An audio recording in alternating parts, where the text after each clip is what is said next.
Estudar a Bíblia, estudar a Bíblia. Meus irmãos, a paz do Senhor. É com muita alegria que nós iniciamos mais uma vez o nosso canal EBD Pentecostal. Canal este que tem como objetivo de transmitir ensinos, subsídios, comentários e auxílios para a sua aula, para a sua EBD.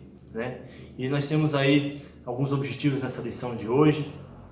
Temos muito conteúdo, muita informação para transmitir nessa nossa pré-aula da lição de número 5, que vai falar sobre as evidências externas da veracidade da Bíblia. Então temos bastante conteúdo nessa lição. Mas antes, gostaria já de pedir para você dar o seu like, deixar o seu comentário, comentar, compartilhar, se inscrever no nosso canal para que você possa estar recebendo aí as notificações assim que o conteúdo for postado no nosso canal. E antes de nós iniciarmos a nossa lição, lição essa que é da Betel Dominical, que é a revista que nós usamos aqui no Ministério de Madureira, Essa aqui é a nossa revista, e o tema da nossa revista é Apologética Cristã, e o subtítulo é A Importância da Defesa da Fé Diante dos Desafios da Sociedade Atual. Então, essa nossa revista, como já temos comentado, ela tem como objetivo falar sobre a apologética, falar sobre a defesa da nossa fé, falar sobre a defesa de pontos fundamentais e importantes da nossa fé cristã, Fé essa que nós temos aí por dever de estar preparado para dar razão, como o apóstolo Pedro bem nos orientou. E antes de nós iniciarmos essa lição, gostaria de deixar aí alguns auxílios aí, alguns materiais, alguns livros, que pode te ajudar no preparo da sua aula, dessa lição.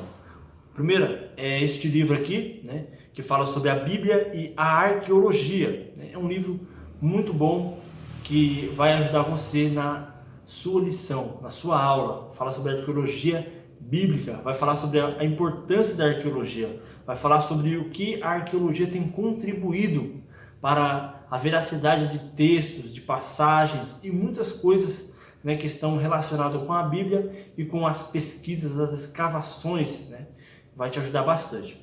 O segundo livro fala sobre a origem e a confiabilidade das Escrituras. Para você que tem dúvida, para você que tem alguma dificuldade sobre a origem da Bíblia, sobre como ela foi formada, como foi formado o cânon das Escrituras, quem determinou quais livros deveriam ser inseridos no fechamento aí do cânon, esse livro vai te ajudar, vai te auxiliar muito e vai também falar sobre a confiabilidade das Escrituras. Muito bom, vai te enriquecer bastante o seu conhecimento, a sua aula. O outro e último é as questões principais da Bíblia, Um livro também que vai te ajudar bastante na defesa da veracidade das Escrituras. Ok? Vamos lá? A nossa lição é a lição de número 5, como já falamos, evidências externas da veracidade da Bíblia. Será que nós podemos provar e comprovar que a Bíblia realmente é verdadeira? Será que existe algum caminho, será que existe algum meio que nós podemos trazer à luz e provar de forma clara e objetiva que a Bíblia ela é verdadeira, que o que contém nas suas páginas são conteúdos autênticos? Será que podemos? Essa lição ela vai falar um pouco sobre isso, sobre as evidências externas da veracidade da Bíblia. Quando nós falamos de evidências externas, nós estamos falando de evidências de coisas que são, por exemplo, extra-bíblicas, que são coisas que não estão necessariamente contidas dentro dos textos sagrados, mas são argumentos, fatos, ocorrências, momentos históricos, objetos ou algo do tipo, que são extra-bíblicos, são informações extra-bíblicas que podem nos dar um norte e nos trazer uma certa confiabilidade acerca das Escrituras Sagradas. E já adiantando, a lição de número 6, ela vai prosseguir nesse mesmo caminho, Vai ser as evidências internas, Vai ser aquilo que a própria Bíblia diz de si mesmo, Então, a lição 6 vai falar sobre as evidências internas e essa lição que nós vamos estudar vai falar sobre as evidências externas da veracidade da Bíblia. Nosso texto áureo se encontra lá em Tito, no capítulo 1 e o verso 2, que diz assim: em esperança da vida eterna, a qual Deus, que não pode mentir, prometeu antes dos tempos dos séculos.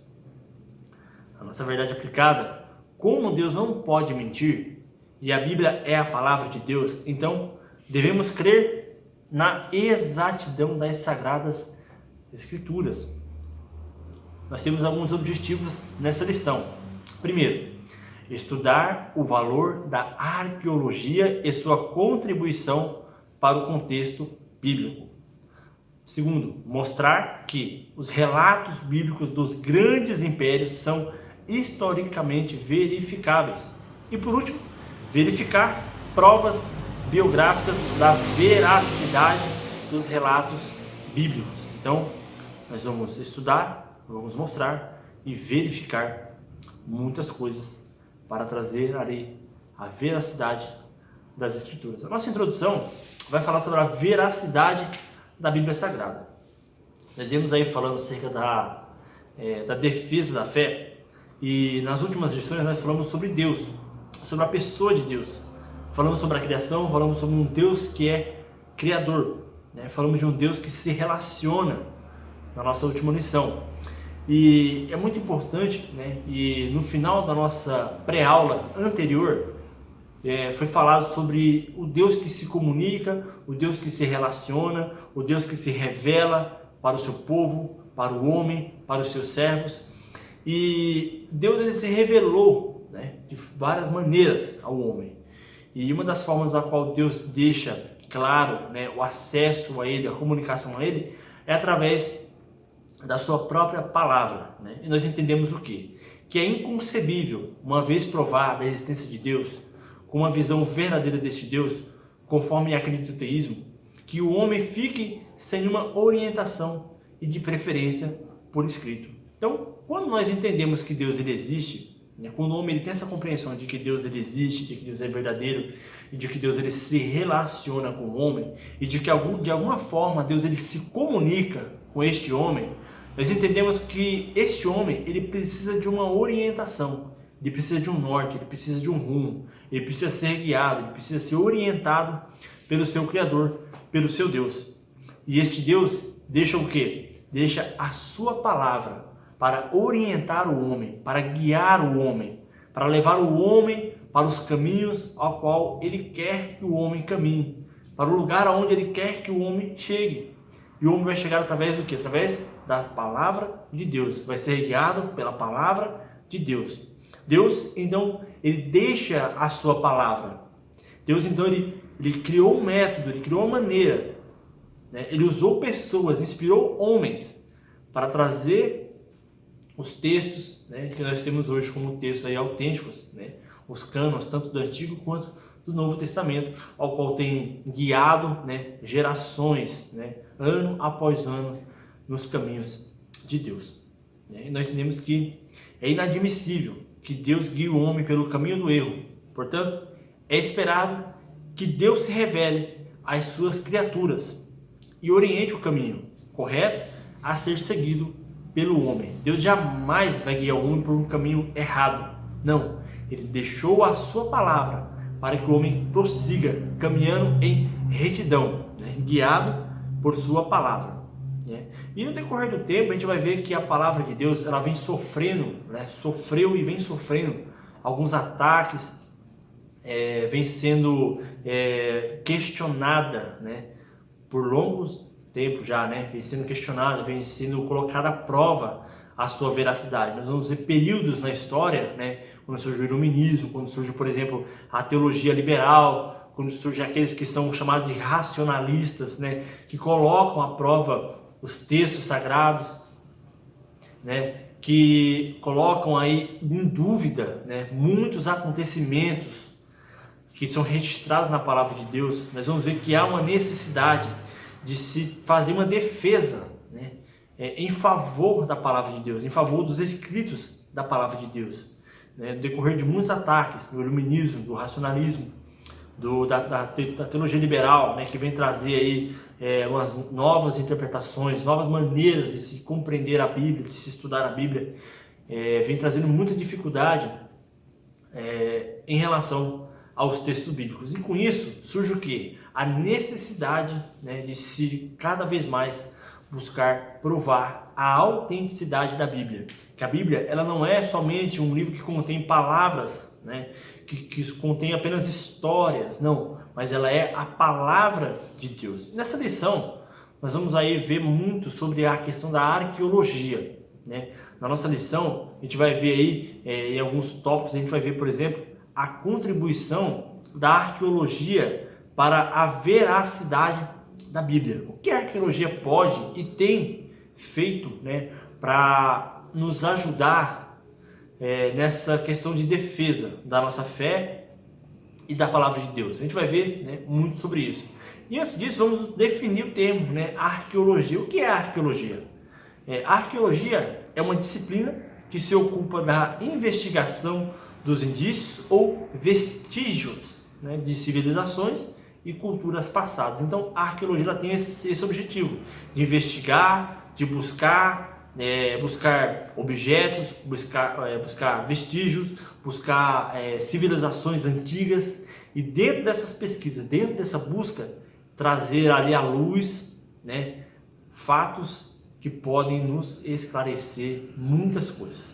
O termo arqueologia é composto pelos radicais gregos arque, que significa tanto início ou começo, né? Arque tem esse significado, e logia, né, que pode significar estudo ou ciência, né? Então, arque tem o significado de início ou começo, e logia nós sabemos que é o estudo ou ciência. Então, ficaria o estudo do início, né, o estudo do começo, né, arqueologia.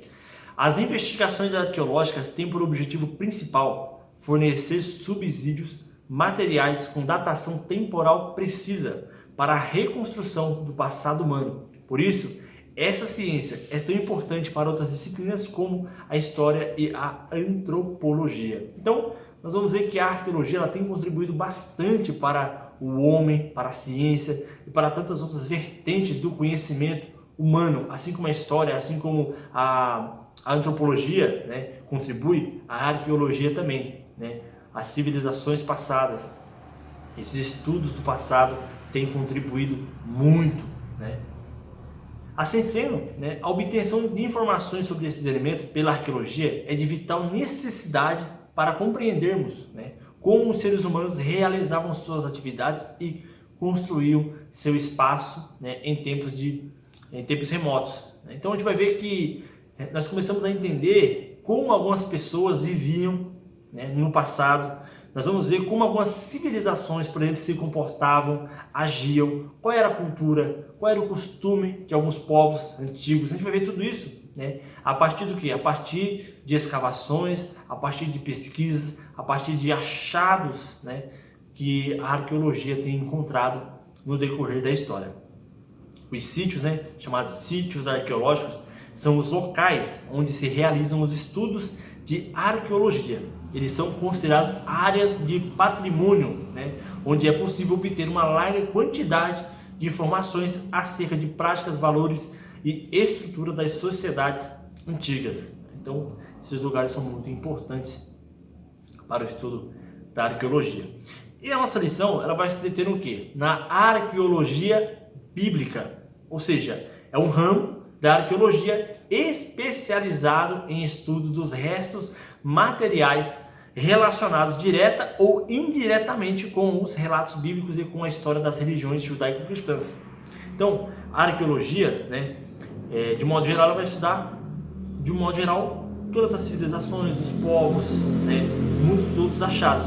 Já a arqueologia bíblica, ela vai focar, né, em acontecimentos que são registrados na Bíblia, né, na palavra de Deus, a qual nós temos como regra de fé e prática. Então, esse ramo da arqueologia vai focar nos textos bíblicos, né? A região mais estudada, né, da arqueologia bíblica está na perspectiva ocidental, né, e é denominada Terra Santa, né, localizada no Médio Oriente. Então, ali é o lugar de maior concentração, né, da arqueologia bíblica, ali nas terras de Jerusalém, que é chamada de Terra Santa, e nas suas regiões circunvizinhas ali. No tópico 1.2, a gente vai logo iniciar aqui, vai ver a arqueologia do Antigo Testamento. A gente vai ver também depois a arqueologia do Novo Testamento. Então, no Antigo Testamento, a gente vai ver que existe assim, uma vasta gama de informações e de achados arqueológicos que dão veracidade a muitos acontecimentos do Antigo Testamento, né? Nós vamos aqui citar alguns, né, que está até na nossa revista, né? Por exemplo, o túnel de Ezequias. Esse túnel está registrado lá em 2 Reis, no capítulo 20, o verso 20, e em 2 Crônicas, no capítulo 32 e o verso 30. Né? Esse túnel, né, foi feita uma escavação, né, feita em pedra sólida, foi feito isso aí, né, e foi registrado, foi citado em 2 Reis e em 2 Crônicas. Olha que interessante. E no ano de 1880, né, ele foi descoberto.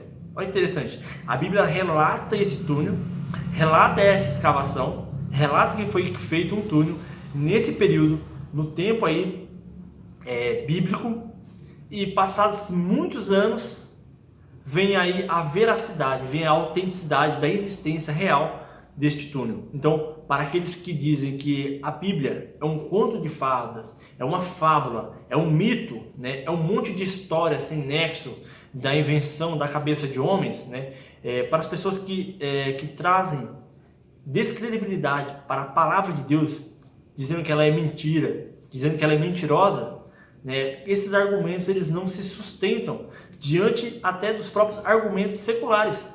Nós estamos falando de achados arqueológicos, nós estamos falando de achados seculares, extra-bíblicos, né? Não são bíblicos, são extra-bíblicos, ou seja, são informações que vêm de fora, são autenticação de pessoas de fora do contexto bíblico, que dá a veracidade da existência deste túnel, que é relatado em, chamado de túnel de Ezequias.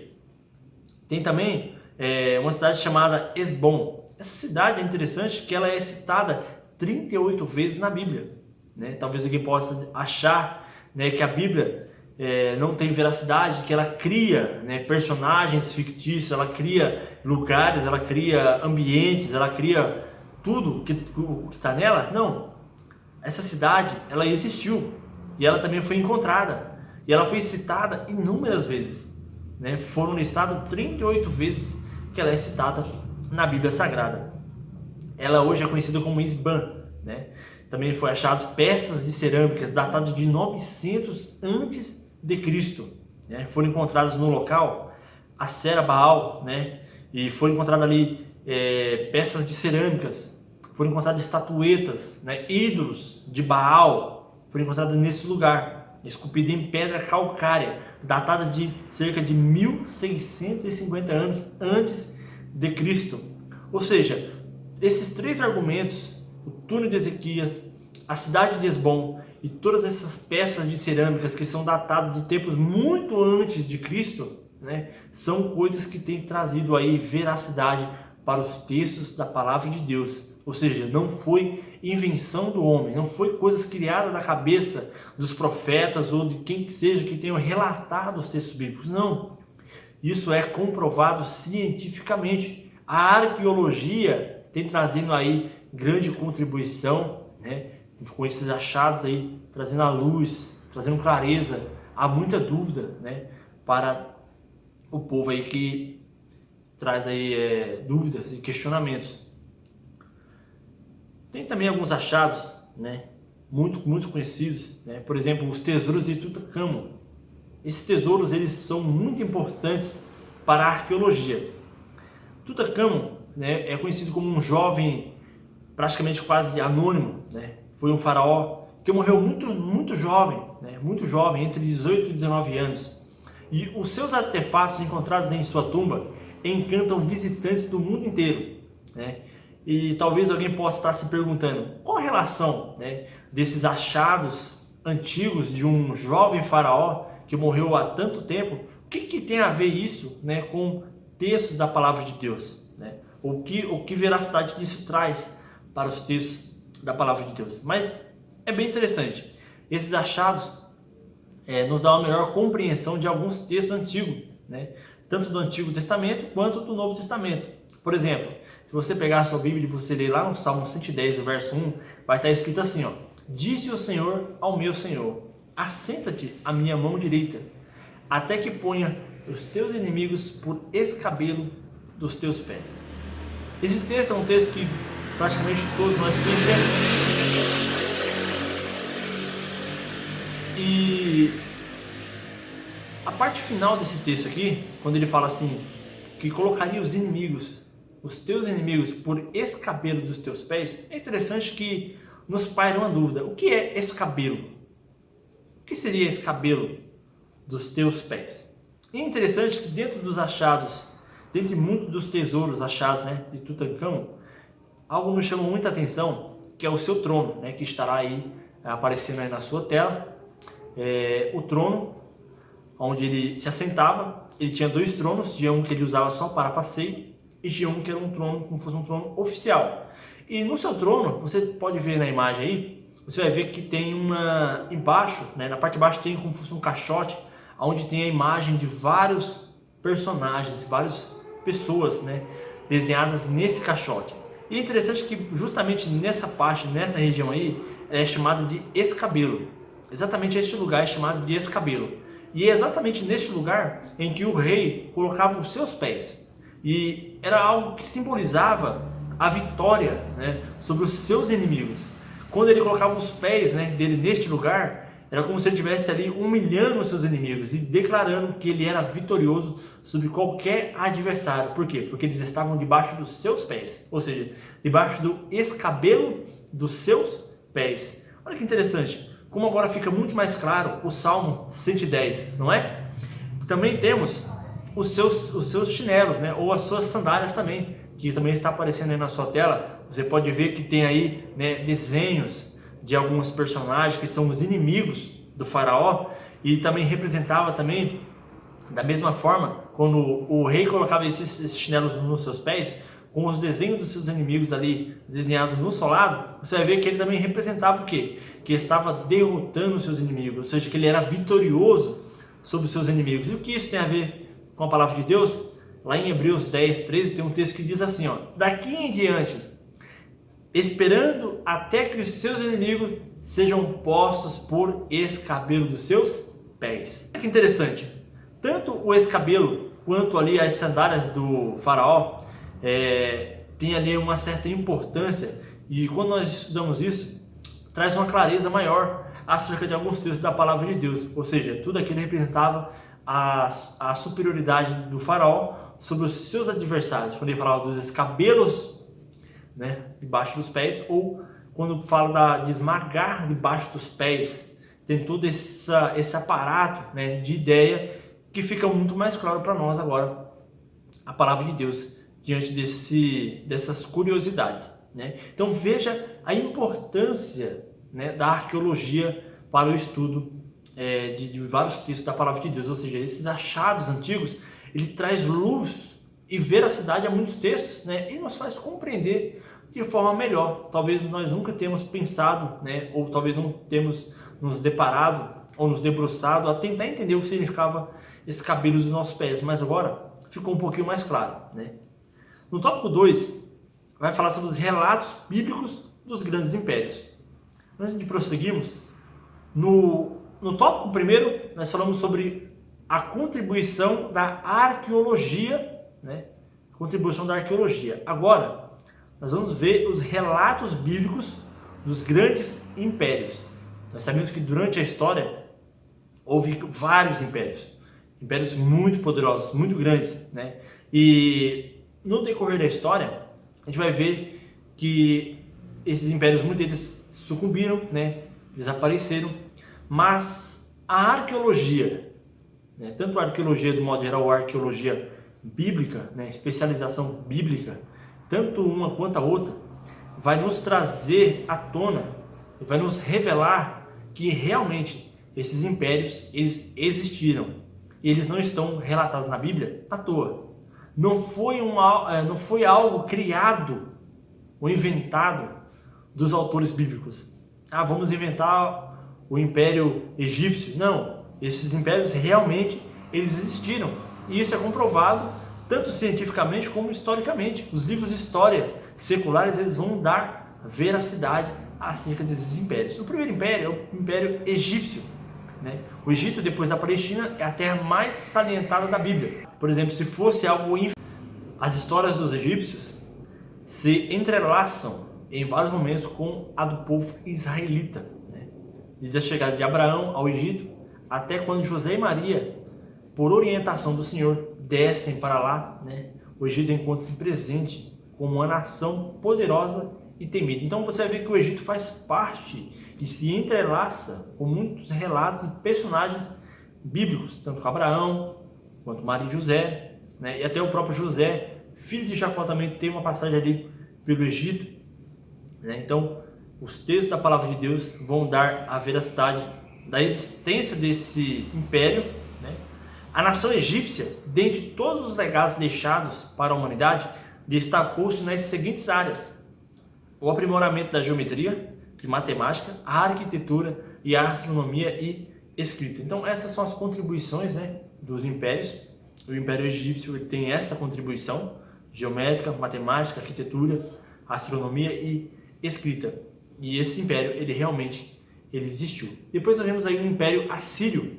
Seu nome significa graciosa, né? Este império é constituído pelos descendentes de Assur. Quem é Assur? Assur é neto de Noé. Ou seja, Noé é um personagem muito conhecido, né, da palavra de Deus, muito conhecido. Todos conhecem Noé, a história de Noé, a arca de Noé, né? E esse império, que é comprovado historicamente, a sua existência, tem origem em Assur, um descendente de Noé. Então, nós vemos aí que há uma veracidade. Posição geográfica: norte da atual Bagdá, capital da atual Iraque, né? Indo até as imediações dos lagos Van e Urmia. Na linha leste-oeste, vai dos Montes Zagros até o vale do rio Abu. Uma das cidades e capitais mais importantes do Império Assírio foi Nínive, né? Era uma das maiores cidades do mundo, situada à margem do oriental do Tigre, né? Cerca de 600 quilômetros do mar Mediterrâneo. Foi capital da Síria nos tempos do rei Senaqueribe, entre os anos 705 a 612 a.C., né? Esses relatos você pode ver ali em Gênesis, no capítulo 10, versos 11 e 12. Então, esse império, ele realmente existiu, e nós temos aí que ele tem aí descendentes aí com Noé, né? O Império Babilônico. O que o Império Babilônico tem a ver com a Bíblia? Nós vemos aí que tem muito. A grande Babilônia, descrita na Bíblia, é comprovada pela história secular. Então, se você pegar a história secular, né, não precisa nem pegar a história bíblica, não. Pega a história secular e você vai ver a existência da Babilônia, desse Império Babilônico.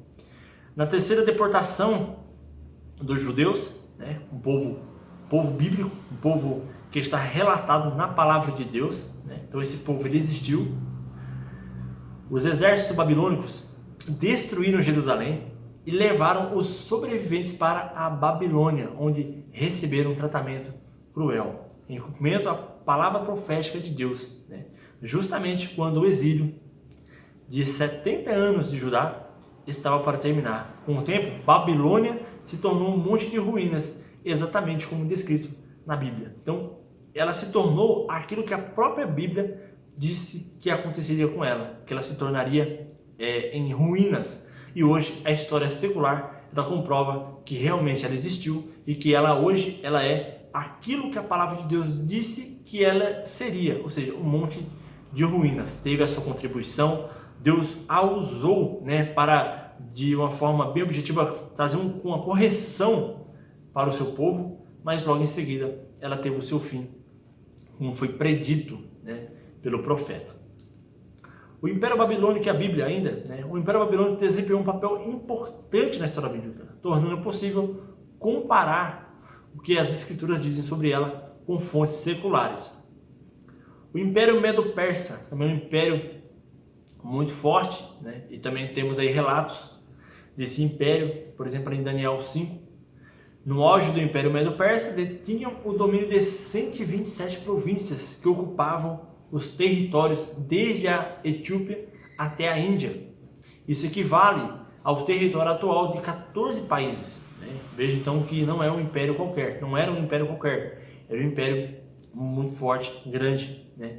Com a junção dos dois reinos, Medos e Persas, tornam-se uma potência mundial. Liderados por Ciro, o persa, conquistam a cidade da Babilônia, enquanto este se ocupa nas conquistas dos territórios da Lídia. Dário, um de seus generais, assume o comando da Babilônia. Então esse império foi um império também que existiu, né, chamado Medo-Persa, e que também tem a sua comprovação pelos achados arqueológicos. No livro de Daniel, este império é representado através de revelações, né, da parte de Deus em 2 capítulos. Né? Então veja que no livro de Daniel, né, quando Deus ali dá revelações a Daniel, a gente vai ver que esse império ele é relatado ali, e ele é relatado em 2 capítulos. No capítulo 2 é representado pelo peitoral e braços de prata da estátua, né? Você deve lembrar nas visões ali a estátua, né? E cada parte da estátua representava ali um império, né? E representava ali a força, o seu domínio, o seu poder. E esse império Medo-Persa, a gente vai ver que ele é representado por quê? Pela parte do peitoral e braços de prata da estátua, né? Simbolizando os 2 braços, os 2 reinos. O peitoral simbolizava a unificação desses 2 reinos, né? No capítulo 7 é representado pelo urso, né? Também uma outra visão que tem, com 3 costelas na boca. O urso simboliza a força deste império e a forma de seu domínio, e as costelas na boca representam as 3 principais conquistas desse império. As conquistas são a Babilônia, Lídia e o Egito. Então esse império também é um império que é relatado na palavra de Deus, que também tem a sua comprovação pelas pesquisas seculares. O Império Grego, a Grécia, né, aparece nas profecias bíblicas. Além disso, o Novo Testamento traz várias referências à influência grega, muitos textos, né? Por exemplo, havia um grupo de 10 cidades helenísticas chamada Decápolis, né? Está lá em Mateus 4:25, Marcos 5:20 e Marcos 7:31. A Bíblia ela menciona, né, essa região algumas vezes, e sua existência é comprovada pela história e por impressionantes ruínas de teatros, anfiteatros, templos e de salas de banho. Então, esses achados, tantos teatros, salas, templos, ruínas, todos esses achados são comprovações de que essas cidades, elas realmente existiram, né? Que não foi uma invenção bíblica, mas que realmente elas existiram.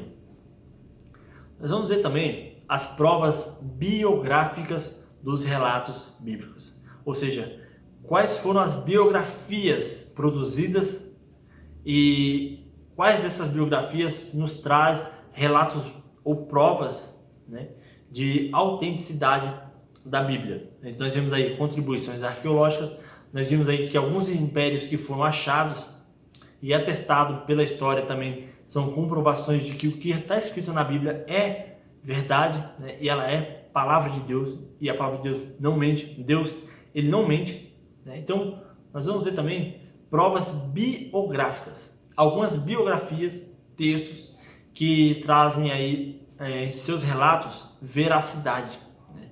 Provas incontestáveis da veracidade da Bíblia.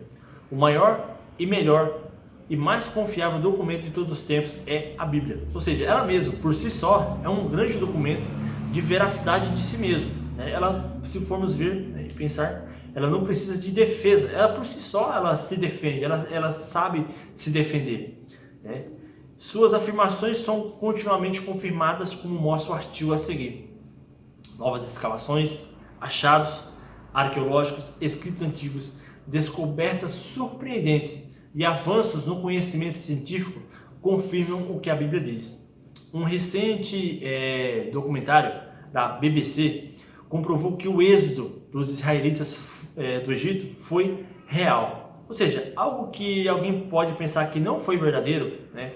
Por exemplo, ali o tempo em que o povo ficou no Egito e a sua saída, né, milagrosa e maravilhosa do Egito e até a sua travessia no mar, alguns podem achar como uma inverdade ou fruto da imaginação de alguém. Porém, esse documentário, né, da BBC, ela comprova que o êxodo dos israelitas foi verdadeiro. Hoje em dia também nós podemos até encontrar, né, em alguns documentários, em algumas pesquisas, por exemplo, no mar, pedaços, né, dos carros que foram usados na perseguição do povo enquanto o povo fugia, né, e atravessava o mar. Temos muitos documentos, né, que comprovam isso. O relato bíblico da saída do povo de Israel do Egito pode ser comprovado cientificamente, né, ou seja, é cientificamente, né, é algo extra bíblico. Por isso que nós estamos tratando nessa lição, e isso tem que ficar muito claro, né, para você que está dando uma aula, né, tem que ficar muito claro isso para os seus alunos, que as provas são extra-bíblicas, ou seja, são externas. Segundo um documentário da televisão britânica BBC, os resultados de pesquisas científicas e os achados de estudos egiptológicos e arqueológicos desmentem a afirmação de que o povo de Israel jamais esteve no Egito. Ou seja, alguns achados egiptológicos e arqueológicos desmentem, né, argumentos e comentários daqueles que dizem que o povo nunca esteve no Egito, né? Então, já existem aí comprovações científicas de que realmente o povo esteve lá. E se o povo realmente esteve lá, e se isso é comprovado, é mais uma prova de que a Bíblia ela está falando a verdade e de que ela não está mentindo. Contrariamente a essas teses de alguns teólogos que afirmam que um livro do Êxodo só foi escrito entre o 7º e o 3º século a.C., os pesquisadores consideram perfeitamente possível que o próprio Moisés tenha relatado os fatos descritos em Êxodo: o trabalho escravo do povo hebreu no Egito, a divisão do Mar Vermelho e a peregrinação do povo pelo deserto no Sinai. Ou seja, aquilo que nós cremos, né, que o próprio Moisés escreveu esses relatos, esses acontecimentos, agora a própria ciência, os próprios pesquisadores, né, fontes externas, já estão dando veracidade para isso. Ou seja, eles também acreditam que o próprio Moisés escreveu, documentou e relatou esses acontecimentos, trazendo aí uma maior clareza e veracidade para o que a palavra de Deus diz. Eles encontram indícios, né, de que os hebreus radicados, né, no Egito conheciam a escrita semita já no século 13 a.C. Moisés, que havia recebido uma educação muito abrangente na corte de Faraó, teria sido seu sábio de maior destaque, e isto teria dado a ele as condições para escrever o relato bíblico sobre a saída do Egito, conforme afirmou também um documentário do canal cultural franco-alemão Arte. Então, olha aí, mais um documentário, mais um documento que está aí trazendo relatos, que traz aí veracidade da autoria de Moisés, dos relatos escritos na Bíblia, e trazendo aí mais uma fonte de verdade. Um outro ponto também interessante é o caso do rei Beltesazar, que alguns colocam à prova, né? Alguns colocam à prova de que seja uma inverdade, né? Alguns dizem que não há relatos de que Beltesazar tenha sido rei, né? Como é descrito, por exemplo, lá em Daniel 5. Alguns vão dizer que não existe nenhum relato extra-bíblico de que realmente ele tenha sido rei. Porém, algo nos chama muita atenção em alguns documentos que foram achados. Beltesazar, ou Baltazar, Bel tem um significado de protegido, proteja o rei, né, ou algo semelhante, foi o último rei da Babilônia, como é relatado na Bíblia, no livro de Daniel. Ele era o filho mais velho de Nabonido. A lista de reis da Babilônia, lista de reis de Uruque, não menciona Beltesazar como rei da Babilônia. Olha que interessante. Essa lista, ela não consta, né? Lista de reis de Uruque, ela não consta o nome de Beltesazar como rei. Com Ciro sendo o sucessor de Nabonido, que reinou por 17 anos, né? Ali entre 555 e 539 a.C. Só que Beltesazar era filho de Nabonido e Nitocris, filha de Nabucodonosor e viúva de Nergal-Sharezer. É interessante que aí na nossa lição, aqui no tópico de número 3, tópico 3.1, tem um comentário aqui que é bem interessante, que diz assim, ó, aí na nossa lição: Nabonido viveu na Arábia por alguns anos, tempo durante o qual Belsazar foi o único governante da Babilônia. Ou seja, nesse período em que Nabonido, né, seu pai, ficou ausente, né, porque estava na Arábia, o Belsazar foi o único governante daquela região, né? E posteriormente nós vamos ver aí que ele é sucedido, né, o Nabonido ele é sucedido por o Ciro, né? E nós vamos ver que dentro da história, né, o ponto principal, né, dessa transição de reis, né, não é nem tanto a questão de genealogia, ou seja, o Belsazar por ser filho do rei anterior, né, não fica em evidência, né? O que fica em evidência é o que vai vir a suceder. Por isso que é destacado o Ciro, né? Por isso que ele fica em mais evidência. E o nosso comentarista ele conclui dizendo assim: a referência a Belsazar em Daniel 5,18 como filho de Nabucodonosor também está correta, de acordo com a prática semita, a qual, especialmente no que se referia à realeza, estava mais interessada na sucessão do que na veracidade, né, ou verdadeira descendência direta dos indivíduos. Então, isso não quer dizer que ele não era rei, ou nem que ele não era filho do rei anterior. Então, nós vemos aí que alguns achados comprovam também a veracidade tanto do reinado do Belsazar quanto a sua linhagem, né, de descendência real. O outro também é o Ciro, né, que é um rei persa, imperador persa. Fez o Império Persa um dos maiores e mais importantes do mundo. Os grandes impérios que existiram ao longo da história são importantes, não apenas por sua influência política, né, mas também por seu legado ou herança cultural. Com o passar do tempo, o controle político sobre o império acaba, mas os aspectos, né, importantes, como a língua, a literatura, os costumes, permanecem vivos diante, né, e durante muitos séculos. Então esse império também, né, e o rei persa, né, o rei da Pérsia, Ciro, também ele foi relatado, né, na palavra de Deus, e ele é autenticado também por textos, né, seculares extra-bíblicos. E é interessante que no livro de Isaías, quando Isaías ele faz menção do rei Ciro, é interessante que em uma palavra profética, uma profecia, o profeta Isaías ele fala de Ciro muito tempo antes do próprio Ciro ter nascido. É interessante que esse relato, né, fala de um personagem ao qual ainda nem havia nascido ainda, mas o profeta Isaías já falava dele, né, já falava sobre a pessoa dele muito antes dele ter nascido. E por último, né, a nossa última biografia de Alexandre o Grande, que também é mencionado, né? Alexandre III da Macedônia ou Macedônia, comumente conhecido como Alexandre o Grande ou Alexandre Magno.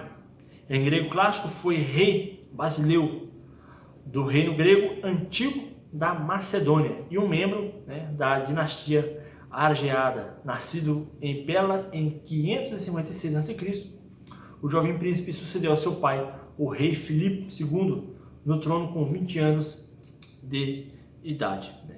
E além desses muitos exemplos que a gente citou aí, né, vários textos e exemplos citados, achados, documentos, peças de argilas, cerâmicas que foram encontradas e que tem registros, né, de muitos acontecimentos importantes da história. A gente vai ver, por exemplo, também muitos personagens que o Novo Testamento cita, por exemplo, Pilatos, Caifás, Festo, Félix e toda a linhagem de Herodes, né? Todos esses personagens são citados no Novo Testamento e todos esses personagens eles são comprovados a sua existência pela história secular, por qualquer outro documento extra-bíblico que fala sobre a história, sobre a origem de reis, de governantes, né? Vai falar e vai mencionar esses nomes citados, né? Personagem bíblico.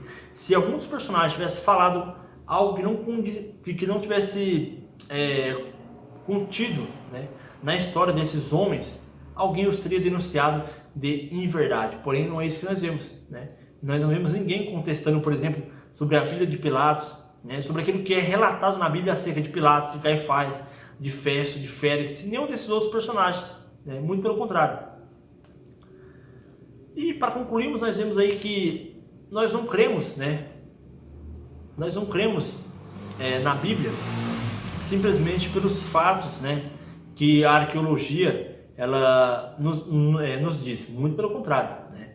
Nós não estamos baseados ou alicerçados na arqueologia ou no que ela pode produzir para nós. Não, muito pelo contrário.